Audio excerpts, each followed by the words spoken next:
East Point, en Géorgie, est située à seulement 11 km au sud d'Atlanta. C'est une ville paisible de 40 000 habitants. Il n'y a là qu'entre 6 et 8 homicides par an.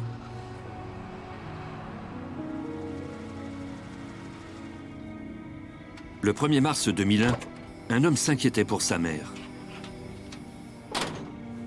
Il se rendit chez elle pour voir comment elle se portait.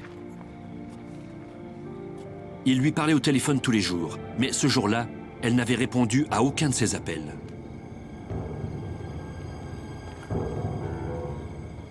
Il vit que les vitres de la voiture de sa mère avaient été fracassées. Il fit alors une découverte macabre.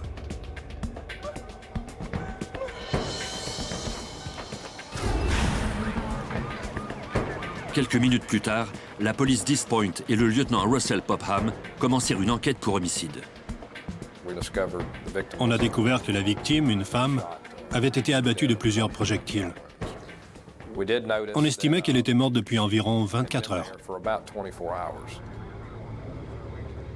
Les policiers pouvaient déjà écarter une hypothèse sur le mobile de ce meurtre. Comme toujours, quand il s'agit d'un meurtre, on essaie de trouver le mobile du crime. Dans ce cas-ci, sa voiture n'avait pas été volée et elle avait toujours son portefeuille, ce qui indiquait que le vol n'était pas le mobile.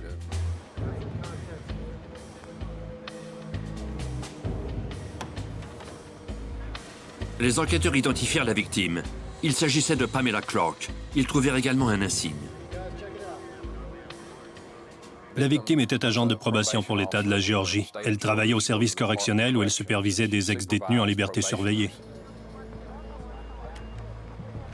Comme les ressources d'enquête de la police d'East Point sont limitées, les policiers demandèrent l'aide du FBI et de la police d'État. L'agent spécial Pete McFarland du FBI faisait partie d'une escouade spéciale qui fournissait des services judiciaires aux services de police locaux. Plusieurs services de police de la région n'ont pas le matériel requis pour relever les empreintes digitales, par exemple. On recueille les empreintes sur les véhicules en vue de les identifier. L'agent McFarland constata que Pamela Clark avait pratiquement été tuée à bout portant. Le coupable avait tiré à travers la vitre et il était si près que des fragments de vitre s'étaient fichés dans le visage de la victime. Par conséquent, le tireur était tout près. On pouvait presque dire qu'il s'agissait d'une exécution. Le meurtrier avait été à la fois brutal et prudent. L'enquêteur Bobby Gray de la police d'East Point ne trouva aucune douille de projectile sur la scène du crime, malgré les nombreux coups qui avaient été tirés. Le fait qu'il n'y ait pas de douille pouvait signifier que le meurtrier avait un revolver. Tant qu'on n'en saurait pas plus, on devait présumer qu'il avait ramassé toutes les douilles ou qu'il avait un revolver. Vu le peu d'indices, les policiers croyaient que le meurtrier avait prémédité son geste. Il n'y avait aucune empreinte sur les lieux. C'était une scène de crime sans indice. Les enquêteurs voulaient découvrir qui pouvait souhaiter la mort de Pamela Clark.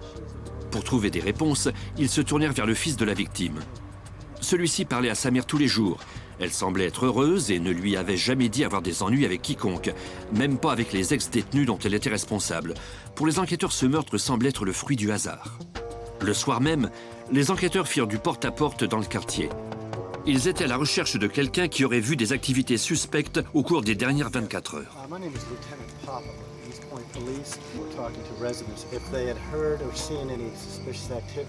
Ils ne trouvèrent qu'un seul témoin.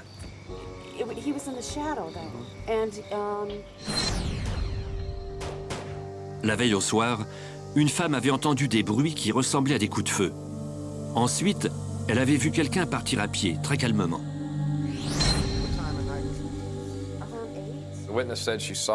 Cette femme a affirmé avoir vu un homme noir mesurant 1,80 m et de stature moyenne. Il avait les cheveux courts. Elle était à 35 mètres de lui et il faisait assez sombre. C'est tout ce qu'elle a pu nous dire.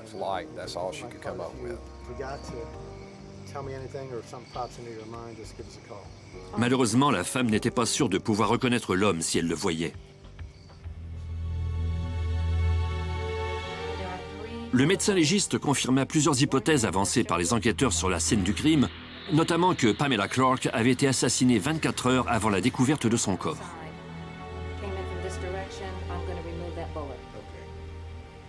Le médecin légiste identifia 4 blessures de projectiles, 3 sur la partie gauche de son torse et une autre près de son aisselle droite.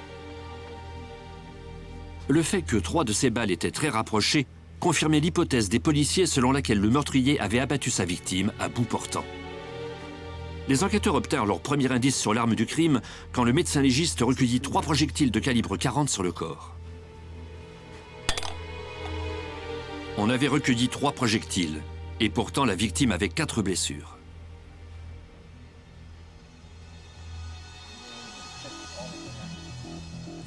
Les enquêteurs trouvèrent le 4e projectile dans le siège du passager. Il était également de calibre 40.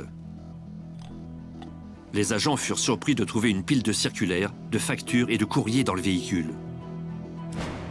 Le fils de la victime expliqua que sa mère avait l'habitude de regarder son courrier dans sa voiture après l'avoir pris dans sa boîte aux lettres. Les agents remarquèrent quelques autres détails.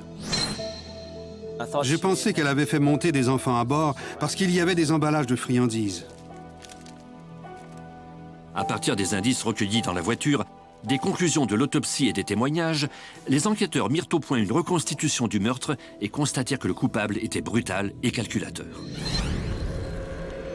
Les enquêteurs soupçonnaient le meurtrier d'avoir attendu l'arrivée de Pamela Clark chez elle dans la soirée du 28 février 2001, vers 19h30.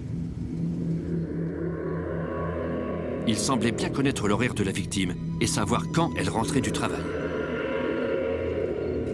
Il savait qu'il pourrait la piéger dans sa voiture au moment où elle regarderait son courrier. Les enquêteurs croyaient que le meurtrier avait pris le temps de ramasser les douilles de calibre 40 par terre ou qu'il avait trouvé un moyen de les recueillir à chaque coup de feu. Il était ensuite parti, laissant Pamela Clark mourir. Les policiers disposaient maintenant d'une hypothèse sur la façon dont la victime avait été assassinée, mais ils ne disposaient d'aucun suspect et le meurtrier était toujours en liberté.